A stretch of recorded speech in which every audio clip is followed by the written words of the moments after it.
আসসালামু আলাইকুম। শুরু হচ্ছে রেডিও তেহরানের বিশ্ব সংবাদ। সর্বশেষ বিশ্ব সংবাদ জানিয়ে দিচ্ছি সংবাদ শিরোনাম।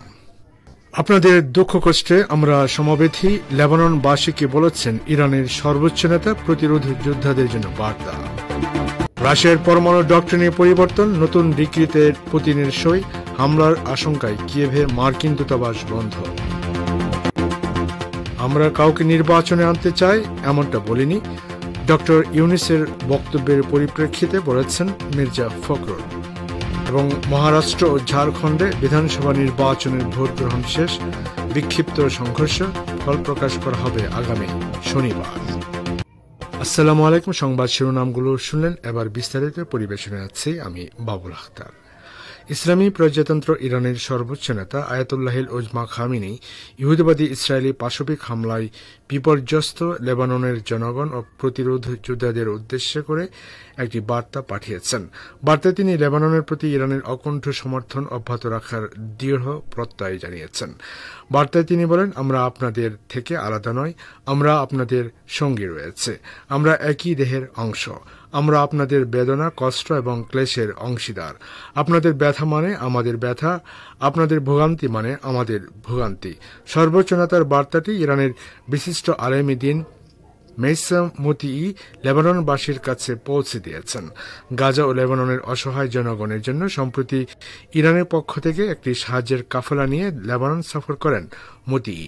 গাজা ও লেবাননে ইসরায়েলি হামলায় ক্ষতিগ্রস্তদের কাছে ইরান জুড়ে জনসাধারণের অনুদানের মাধ্যমে সংগ্রহ করা সাহায্যের চালান হস্তান্তর করার ক্যাম্পেইনের নাম দেওয়া হয়েছে ইরানি হামদেল, যার আক্ষরিক অর্থে সহানুভূতিশীল ইরান। ইরানের রাষ্ট্রীয় জাহাজ কোম্পানির বিরুদ্ধে নিষেধাজ্ঞা আরোপের প্রতিবাদে তেহরানে নিযুক্ত ব্রিটিশ চার্জ দ্য অ্যাফেয়ার্সকে ইরানের পররাষ্ট্র মন্ত্রণালয়ে তলব করা হয়েছে। ব্রিটেন ও ইউরোপীয় ইউনিয়ন সোমবার ইরানের শিপিং লাইন বা ISL এর বিরুদ্ধে নিষেধাজ্ঞা আরোপ করে। ইরান রাশিয়াকে ব্যালিস্টিক ক্ষেপণাস্ত্র সরবরাহ করছে, এই অজুহাতে আরোপিত এই নিষেধাজ্ঞার আওতায় আরও কিছু ব্যক্তি এবং প্রতিষ্ঠানকেও অন্তর্ভুক্ত করা হয়েছে। এর বাইরে ব্রিটিশ সরকার আলাদাভাবে ইরান বিরোধী নিষেধাজ্ঞা আরোপ করে ISL ও ইরানের রাষ্ট্রীয় বিমান পরিবহন সংস্থা ইরান এয়ারের সম্পদ বাজেয়াপ্ত করেছে। ইরানের পররাষ্ট্রমন্ত্রী সৈয়দ আব্বাস আরাকচি ব্রিটিশ সরকারের এই পদক্ষেপের তীব্র নিন্দা জানিয়েছেন। তিনি লন্ডনের এই পদক্ষেপকে আন্তর্জাতিক আইনের লঙ্ঘন এবং সাগরে জাহাজ চলাচলের স্বাধীনতায় হস্তক্ষেপ বলে বর্ণনা করেছেন। মঙ্গলবার রাতে তেহরানে নিযুক্ত ব্রিটিশ চার্জ দ্য অ্যাফেয়ার্সকে তলব করে বলা হয়, ইরান এ ধরনের অযৌক্তিক ব্যবহারের উপযুক্ত জবাব দেবে।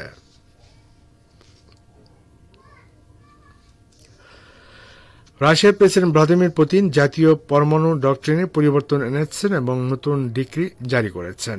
এই ডিক্রি অনুসারে মস্কো এখন ইউক্রেন ও তার মিত্রদের বিরুদ্ধে পরমাণু অস্ত্র ব্যবহার করতে পারবে। মার্কিন প্রেসিডেন্ট জো বাইডেনের কাছ থেকে অনুমতি পাওয়ার পর ইউক্রেন দূরপাল্লার ক্ষেপণাস্ত্র ব্যবহার করে রাশিয়ার গভীরে অভ্যন্তরে হামলা চালানোর পর গতকাল মঙ্গলবার রুশ প্রেসিডেন্ট পরমাণু ডিক্রিতে পরিবর্তন আনলেন। ইউক্রেনকে আমেরিকা আগেই দূরপাল্লার ক্ষেপণাস্ত্র সরবরাহ করেছে এবং সম্প্রতি মার্কিন প্রেসিডেন্ট জো বাইডেন এসব ক্ষেপণাস্ত্র ব্যবহার করার অনুমতি দিয়েছেন। সোমবার ক্রেমলিনের পক্ষ থেকে বাইডেনের সিদ্ধান্তের কঠোর নিন্দা ও প্রতিবাদ জানানো হয়। প্রেসিডেন্ট পুতিনের মুখপাত্র দিমিত্রি মেদভেদেভ সাংবাদিকদের বলেন, বিদায়ী মার্কিন প্রশাসন ইউক্রেনকে দূরপাল্লার ক্ষেপণাস্ত্র ব্যবহারের অনুমতি দিয়ে রাশিয়ার সাথে পশ্চিমাদের সরাসরি যুদ্ধে জড়িয়ে দেওয়ার ব্যবস্থা করল। ইউক্রেনের হামলার পর রাশিয়া যে পরমাণু নীতিতে পরিবর্তন এনেছে, এই ধারাবাহিকতায় মস্কো পরমাণু অস্ত্র দিয়ে জবাব দেবে কিনা সাংবাদিকদের এমন প্রশ্নের জবাবে পেসকভ বলেন, নতুন ডক্ট্রিনে প্রচলিত অস্ত্র ব্যবহারের বিরুদ্ধেও পারমাণবিক অস্ত্র ব্যবহারের অধিকার দেওয়া হয়েছে। তিনি জানান, প্রচলিত অস্ত্র যদি রাশিয়ার সার্বভৌমত্ব ও ভৌগোলিক অখণ্ডতার বিরুদ্ধে মারাত্মক হুমকি সৃষ্টি করে, তাহলে রাশিয়ার সেনারা পরমাণু অস্ত্র ব্যবহার করতে পারবে।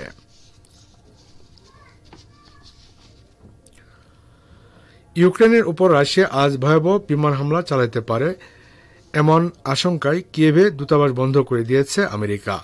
পররাষ্ট্র দপ্তরের কনসুলার অ্যাফেয়ার্স এক পোস্টে বলেছে, কিয়েভে মার্কিন দূতাবাস সম্ভাব্য গুরুত্বপূর্ণ বিমান হামলার নির্দিষ্ট তথ্য পেয়েছে এবং যেন দূতাবাস বন্ধ রাখা হবে। মার্কিন দূতাবাসের কর্মীদেরকে প্রস্তুত থাকার আহ্বান জানিয়ে বলা হয়েছে, নির্দেশনা দেওয়ার সাথে সাথে তারা যেন আশ্রয়কেন্দ্রে চলে যায়। ক্রেমলিনের মুখপাত্র দিমিত্রি পেসকভ রুশ বার্তা সংস্থার তাসকে জানিয়েছেন, 1962 সালের কিয়েভে মিসাইল ক্রাইসিসের পর ক্রেমলিন এবং হোয়াইট হাউসের মধ্যে এই প্রথম স্পেশাল ইমার্জেন্সি হটলাইন চালু করা হয়েছে। রাশিয়ার প্রেসিডেন্ট ভ্লাদিমির পুতিন গতকাল জাতীয় পরমাণু নীতিতে পরিবর্তন এনেছেন এবং নতুন ডিক্রি জারি করেছেন। এই ডিক্রি অনুসারে মস্কো এখন ইউক্রেন ও তার মিত্রদের বিরুদ্ধে পরমাণু অস্ত্র ব্যবহার করতে পারবে। মার্কিন প্রেসিডেন্ট জো বাইডেনের কাছ থেকে অনুমতি পাওয়ার পর ইউক্রেন দূরপাল্লার ক্ষেপণাস্ত্র ব্যবহার করে রাশিয়ার গভীর অভ্যন্তরে হামলা চালায়।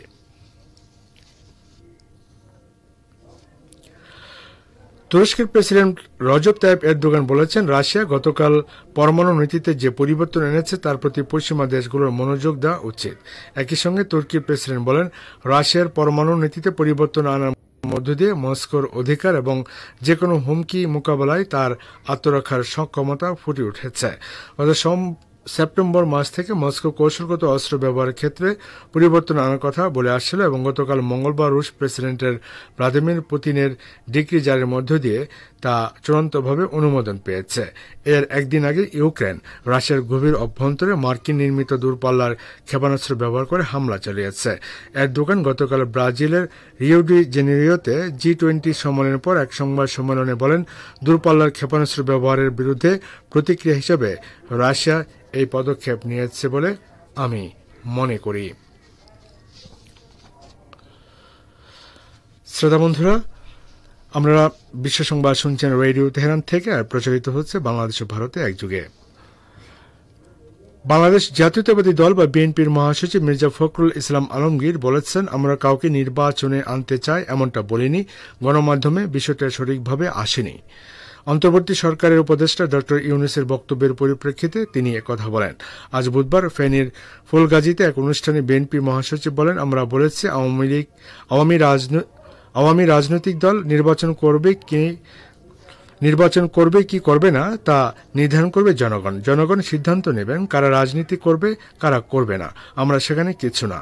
এ সময় তিনি আরো বলেন, আওয়ামী লীগের দস্যুরা পালিয়েছে, সরকার জঞ্জালগুলো পরিষ্কার করে একটা নির্বাচন দেবেন, সেই নির্বাচনের মাধ্যমে দেশ এগিয়ে যাবে। আমরা বলেছি নির্বাচনটা তাড়াতাড়ি করলে ভালো হয়। সম্প্রতি ভারতীয় সংবাদ মাধ্যম দ্য হিন্দুকে দেয়া এক সাক্ষাৎকারে বাংলাদেশের অন্তর্বর্তী সরকারের প্রধান উপদেষ্টা ড ইউনূস এ সম্পর্কে বলেছিলেন, আগামী নির্বাচনে সব রাজনৈতিক দলের অংশগ্রহণের পক্ষে বিএনপি যে অবস্থান নিয়েছে তা উপেক্ষা করা হবে না।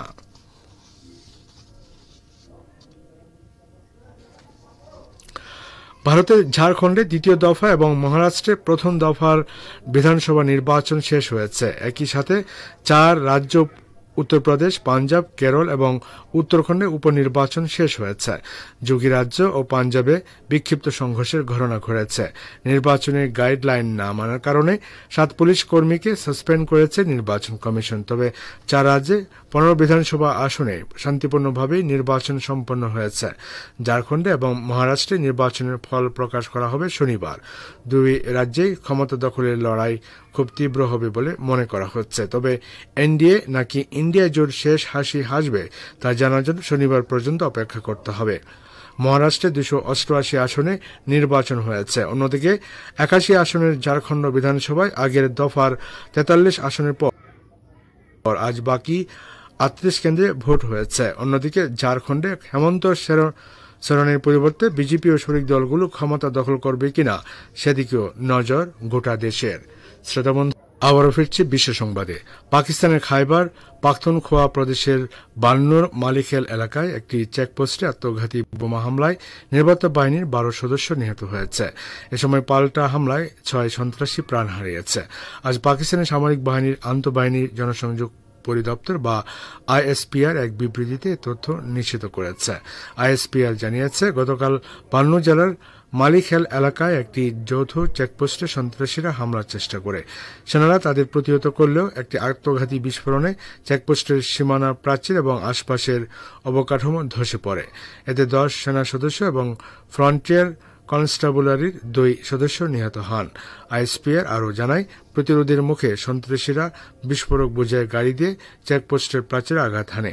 এ সময় নিরাপত্তা বাহিনীর পাল্টা আক্রমণে 6 সন্ত্রাসী নিহত হয়।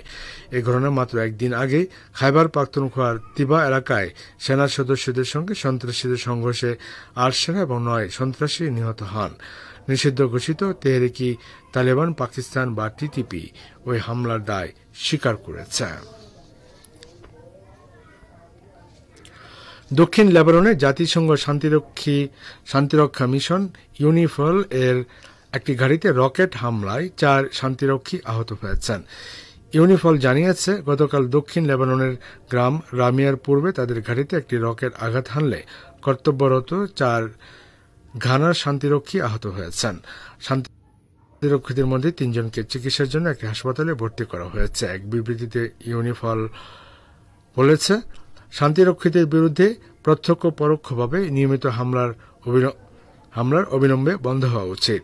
শান্তিরক্ষীদের বিরুদ্ধে যে কোনো আক্রমণ আন্তর্জাতিক আইন এবং রেজুলেশন 1701 এর স্পষ্ট লঙ্ঘন। এদিকে দক্ষিণ লেবাননের সারাফান শহরে একটি সেনা ঘাঁটিতে ইসরায়েলি বিমান হামলায় গতকাল 3 সেনা নিহত ও 17 জন বেসামরিক লোক আহত হয়েছেন। লেবাননের সামরিক বাহিনীর বরাত দিয়ে তথ্য জানিয়েছে কাতার ভিত্তিক সংবাদ মাধ্যম আল জাজিরা। দক্ষিণ লেবাননের সর্বশেষ হামলায় 3 জন সৈন্য নিহত হওয়ার পর 2023 সালের অক্টোবর থেকে ইসরায়েলি হামলায় নিহত লেবানি সৈন্যের সংখ্যা 41-এ পৌঁছাল। ইসলামী প্রজাতন্ত্র ইরানের পররাষ্ট্রমন্ত্রী আব্বাস আরাকচি অস্ত্র বিক্রির ক্ষেত্রে ইউরোপীয় ইউনিয়ন এবং ব্রিটেনের দ্বৈত নীতি গ্রহণের নিন্দা ও সমালোচনা করেছেন।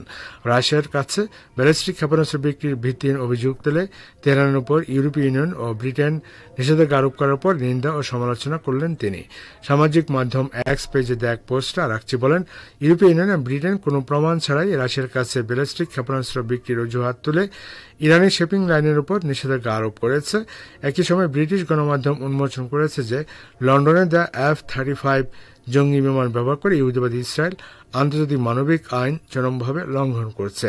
ইসরায়েলের কাছে এ ধরনের অস্ত্র এখনও রপ্তানি করা অব্যাহত রয়েছে। রেডিও তেহরান থেকে আমন্ত্রণ জানাচ্ছি সংবাদ ভাষণ অনুষ্ঠান দৃষ্টিপাতে। ইহুদিবাদী ইসরায়েল যুদ্ধের ময়দানে অর্থনৈতিক ক্ষেত্রে বিপর্যয়ের মধ্যে রয়েছে। ইরান দেশটিতে সর্বশেষ ইসরায়েল হামলার পাল্টা জবাব দেওয়ার অধিকার রাখে ও সময়মতো উপযুক্ত জবাব দেবে বলে ঘোষণা করেছে। সাম্প্রতিক এসব বিষয় নিয়ে এখন শুনুন আমাদের ভাষ্যকারের একটি পর্যালোচনা। শুনুন সহকর্মী আমির হোসেনের পরিবেশনায়। ইহুদিবাদী ইসরায়েলের বিরোধী দলীয় নেতা ইয়াইর লাপিদ যুদ্ধবাজ প্রধানমন্ত্রী বেনিয়ামিন নেতানিয়াহু মন্ত্রিসভার তীব্র সমালোচনা করে বলেছেন, ফিলিস্তিনের প্রতিরোধ যোদ্ধাদের হাতে 1 বছরেরও বেশি সময় ধরে ইসরায়েলি পণবন্দীরা আটক রয়েছেন এবং ইসরায়েলের অর্থনীতিও ধ্বংসের দ্বার প্রান্তে রয়েছে। অথচ নেতানিয়াহুর মন্ত্রিসভা বাধ্যতামূলক সামরিক দায়িত্ব পালনে অস্বীকারীদের শাস্তি বিষয়ক আইন অনুমোদনের কাজে ব্যস্ত রয়েছে। নেতানিয়াহু নিজের মূল দায়িত্ব অর্থাৎ পণবন্দীদের ফিরিয়ে আনার কথা ভুলে গেছেন উল্লেখ করে লাপিদ বলেন, এই ব্যক্তি ইসরায়েলি নাগরিকদের আস্থা পাওয়ার যোগ্য নয়। ইহুদিবাদী প্রধানমন্ত্রী নেতানিয়াহু সোমবার রাতে ইসরায়েলি পার্লামেন্ট নেসেটে দেয়া বক্তৃতায় দাবি করেন, গাজা উপত্যকা থেকে ইসরায়েলি পণবন্দীদের মুক্ত করে আনার প্রচেষ্টা এখনো বন্ধ হয়নি। কিন্তু নেতানিয়াহুর এই দাবি খোদ নেসেট সদস্যরাই বিশ্বাস করেননি। সেই সঙ্গে নেসেট অধিবেশনে উপস্থিত পণবন্দীদের আত্মীয় স্বজনরাও ইহুদিবাদী প্রধানমন্ত্রীর এই বক্তব্য প্রত্যাখ্যান করেন। তারা সমস্বরে নেতানিয়াহুকে কথা বলতে বাধা দেন এবং তীব্র ক্ষোভে ফেটে পড়েন। ইহুদিবাদী ইসরায়েল পশ্চিমা দেশগুলোর সহযোগিতায় 2023 সালের 7 অক্টোবর গাজা উপত্যকার বিরুদ্ধে ধ্বংসাত্মক যুদ্ধ শুরু করে। কিন্তু তেল আবিব এখন পর্যন্ত গাজায় নিজের ঘোষিত কোনো লক্ষ্য অর্জন করতে পারেনি, বরং নতুন করে ইহুদিবাদী বাহিনী লেবাননের চোরাবালিতে আটকা পড়েছে। যদিও লেবাননে ইহুদিবাদী ইসরায়েলের শাসক গোষ্ঠীর ব্যাপক আক্রমণ শুরুর আগে প্রায় 70% ইহুদিবাদী এই আগ্রাসনের প্রতি সমর্থন জানিয়েছিল, কিন্তু যুদ্ধের ময়দানে লেবাননের প্রতিরোধকামীরা যুদ্ধের সমীকরণ পাল্টে দেওয়ার পর ইসরায়েলিদের মধ্যে এ সংঘাত নিয়ে নাটকীয় পরিবর্তন এসেছে। স্থল হামলা শুরু হওয়ার কয়েক সপ্তাহের মধ্যে লেবাননের দক্ষিণে ইসরায়েলি সেনাবাহিনীর ধারাবাহিক পরাজয়ের সঙ্গে সঙ্গে লেবাননের হিজবুল্লাহর সাথে যুদ্ধের জন্য ইহুদিবাদী বসতি স্থাপনকারীদের সমর্থন শতকরা 67% থেকে কমে 47% দাঁড়িয়েছে। এদিকে ইসলামী প্রজাতন্ত্র ইরানের পররাষ্ট্রমন্ত্রী তার দেশে ইসরায়েলের সাম্প্রতিক তথা গত 26 অক্টোবরের হামলার প্রসঙ্গে বলেছেন, ইসলামী ইরান জবাব দেওয়ার নিজ অধিকারটি বাতিল করেনি এবং সঠিক সময়েই ওই হামলার উপযুক্ত জবাব দিবে। সৈয়দ আব্বাস আরাকচি ইরানের ইসলামী বিপ্লবী গার্ড বাহিনী বা IRIGC-র একদল কমান্ডার ও কমান্ড ক্যাম্পের একদল কর্মীর সমাবেশে বলেছেন, ইরান আনুষ্ঠানিকভাবে বিশ্ব সমাজকে জানিয়েছে যে ইসরায়েল সম্প্রতি ইরানে যে হামলা চালিয়েছিল তা একটি নতুন হামলা ও এর জবাব ইসরায়েলকে পেতে হবে। আরাকচি সত্য প্রতিশ্রুতি 3 নামক অভিযান বাস্তবায়নের সময় প্রসঙ্গে বলেছেন, গত 12 মাসে ইরান অত্যন্ত সতর্ক ও কৌশলপূর্ণ আচরণ করেছে এবং ইরানের সিদ্ধান্তগুলো উত্তেজিত ও ভাবাবেগপ্রবণ ছিল না। সত্য প্রতিশ্রুতি 3-এর ক্ষেত্রেও তাই ঘটবে। ইরানের কূটনৈতিক বিভাগের প্রধান কেবল যুদ্ধের প্রস্তুতি যুদ্ধ ঠেকাতে পারে একথা উল্লেখ করে বলেছেন, যে শত্রুরা হুমকি দিচ্ছে তারা প্রতিপক্ষের দুর্বলতার অপেক্ষা করছে, যখন তারা দুর্বলতা বুঝতে পারে তখনই আঘাত করে। তাই যুদ্ধ পরিস্থিতিতে খুব সুদৃঢ় ও শক্তিশালী থাকা জরুরি। ইরানের পররাষ্ট্রমন্ত্রী যুদ্ধের ময়দান ও কূটনীতিকে অবিচ্ছিন্ন হিসেবে উল্লেখ করে বলেছেন, কূটনীতি শক্তির উপর নির্ভর করেই চলে এবং শক্তি না থাকলে কূটনীতি কাজে লাগে না। বিশ্লেষকরা বলছেন, ইরান সত্য প্রতিশ্রুতি 1 ও সত্য প্রতিশ্রুতি 2 নামক নজিরবিহীন 2 সামরিক অভিযানে এটা প্রমাণ করেছে যে দেশটি আগ্রাসীদেরকে শাস্তি দেওয়ার ক্ষেত্রে ও নিজ দেশের ভৌগোলিক অখণ্ডতা বজায় রাখাকে সবসময় খুব জোরালো গুরুত্ব দেয়। ইরানের প্রতিরোধমূলক নীতি ইহুদিবাদী ইসরায়েল ও তার পশ্চিমা সহযোগীদের হঠকারিতা বন্ধ রাখার ক্ষেত্রে পশ্চিম এশিয়া অঞ্চলে আগের মতোই এখনো গুরুত্বপূর্ণ ভূমিকা রাখছে। এবার সংক্ষিপ্ত সংবাদ। ইহুদিবাদী ইসরায়েলের কাছে অস্ত্র বিক্রি বন্ধ করার জন্য ওয়াশিংটনের প্রতি আহ্বান জানিয়েছেন আমেরিকার কয়েকজন সিনেটর। ফিলিস্তিনের অবরুদ্ধ গাজা উপত্যকায় ইসরায়েলের গণহত্যামূলক যুদ্ধে মার্কিন সরকার মুখ্য ভূমিকা পালন করে আসছে। আপনাদের দুঃখ কষ্টে আমরা সমবেতী, লেবাননবাসীকে বলেছেন ইরানের সর্বোচ্চ নেতা। প্রতিরোধ যোদ্ধাদের জন্য বার্তা। রাশিয়ার পরমাণু ডক্ট্রিনের পরিবর্তন, নতুন ডিক্রিতে পুতিনের সই। হামলার আশঙ্কায় কিয়েভে মার্কিন দূতাবাস বন্ধ। আমরা কাউকে নির্বাচনে আনতে চাই এমনটা বলিনি, ডক্টর ইউনূসের বক্তব্যের পরিপ্রেক্ষিতে বলেছেন মির্জা ফখরুল। এবং মহারাষ্ট্র ঝাড়খণ্ডে বিধানসভা নির্বাচনে ভোট গ্রহণ শেষ, বিক্ষুব্ধ সংঘর্ষ, ফল প্রকাশ করা হবে আগামী শনিবার। শ্রোতা বন্ধুরা,